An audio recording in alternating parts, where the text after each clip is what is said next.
Okay, let me get Mr. Garba-deen Mohammed's perspective on that particular matter. Well, about this, that those who are also importing are complaining the challenge, because we also did see DPR go to certain states and then the dispensers tell them categorically, listen, you can't tell me how much to sell my product because NNPC didn't supply me this. I have to make money, and that's why I spoke about the price modulation that wasn't working. Have you heard those kind of complaints? Because it's been all over the place. And what do you think of it? Well, right, definitely, as gentleman just said, the problem of accessing forex for the exchange in order to import this product, we acknowledge that. But the CBN has been given special concession to the NNPC in order to import this product. And it is definitely helping, because it's not as if this product is not coming in. It is coming in, but it is compounded by panic buying and also by technical problems, operational problems. Some people who are benefiting from diverting this product here and there and making life more difficult and making solutions longer, to take longer. So it's not as if when you say NNPC is number one, it is not number one. There are all sorts of operational reasons why this thing is persistent. When you spoke about liberalizing the system, is there any greater liberalization than allowing individuals who have the capacity to establish their own refineries? These are very long-term solutions, and NNPC is a partner in this process. It has been partnering with oil majors. Ask them. Get Total. Get other oil majors. Ask them. We have been working heavily with them. But the hitches, I don't want to start naming names or blaming anybody or getting excuses. But we are determined and focused on getting immediate solutions so that people can have this product. Long-term solutions, including liberalization, are all there. They have been worked out. So I think the gentleman should understand that. In a time like this, and don't forget, this thing, the sacrifice, the suffering that Nigerians are going, all of us are going through it. We owe our job, our children, our wives, and so on. So we feel the pain. But in the process, we have been saving money. And I'm not saying that saving money is what the suffering Nigerians are going through, but that this thing is working. Because even if you can afford subsidy, even if you can afford to subscribe, if it is a waste, you should not do it. But what you said, I think you should understand that these are long-term solutions that you're speaking about, and long-term is what NNPC also is projecting. But in the short term, we are getting products into the market in spite of all the challenges. And Nigerians should please exercise more patience. We understand that they have been patient.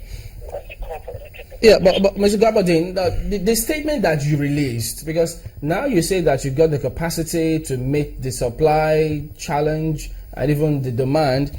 Well, in the statement you released, which I have here, unless it was wrongly quoted, there's a part that you say, quote, as a result of the challenges the major oil marketers face in contributing their supply quota due to constraints in accessing foreign exchange and outstanding subsidy obligations, NNPC is burdened with the obligation to guarantee almost 100% in the national supply. Since domestic crude oil supply can only guarantee about 50% of 45 million liters of the national requirement for petrol, and as such, that's part of the reason why we're experiencing what we're experiencing. So, is NNPC importing to capacity, or you're supplying just about 50% because of your capacity? Well, I told you the consumption requirements for petrol by Nigerians is about 40. Between 35 to 40 million liters a day. And at any given point in time, the NNPC was importing at least 80 million tons. That's two ships, two cargo loads of petrol.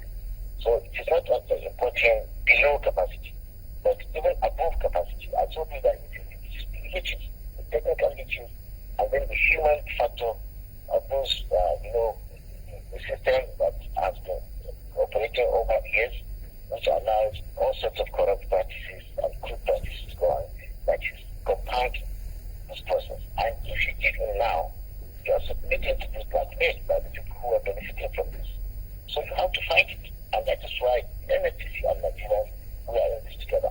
And we have to go through this to defeat these forces that are making it impossible for Nigerians to access petrol at the modulated price. About the price modulation, the corporation has said that they were going to consistently modulate the prices. How much and when next will that modulation happen? Usually it will take place over a period of time because the price of crude goes up and down, as you know very well, almost by the day. So if you say you're going to modulate by the day, you're going to confuse Nigerians. You modulate after a projection, probably after a month or 2 months or 3 months of watching the price, and then you modulate accordingly by, from the forecast that you're able to make. But between now and probably July, the price of crude is probably going to remain within the range of $40-50 per barrel. Then you modulate accordingly. And if you forecast that it's going to come down and to maybe 35-40, then you modulate accordingly. The price modulation process, the only way that is both realistic and beneficial to the Nigerian people. Because don't forget, if we buy petrol at a lower price, because the crude is selling at a lower price, then it means we're also affected. We're getting less. Our revenue, our source of foreign revenue is virtually completely dependent on oil. So once it goes down, our cost is affected. But then the price that Nigerians will pay for petrol will also go down. So it's a two-way thing. So I'm just wondering though, Mr. Mohammed, if you can hear me, Mr. Garba-deen Mohammed, if you can hear me. It is something that you make based on the forecast of how the price is going to be within the next 1 month, 2 months, 3 months. I'm just wondering, so does NNPC intend to be the sole importer of petroleum products for a while? Yeah, for now, that is the best thing to do because the NNPC is obligated to Nigerians. And we because of that obligation, we just have to do everything that the NNPC, the only organization that has the resources and the logistics and the spread all over the country to be able to get these products distributed and ensure that price compliance is achieved. So for now, NNPC will remain important. But if anybody wishes to come in and supply evidence that you can definitely meet this challenge, fine.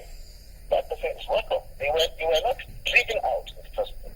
Oil majors were pulled out because of the difficulty in accessing foreign exchange. They were not driven out. All right. Rata, thank you for talking to us. Garba-deen Mohammed is the Group General Manager of Public Affairs for NNPC. Thank you for your time today.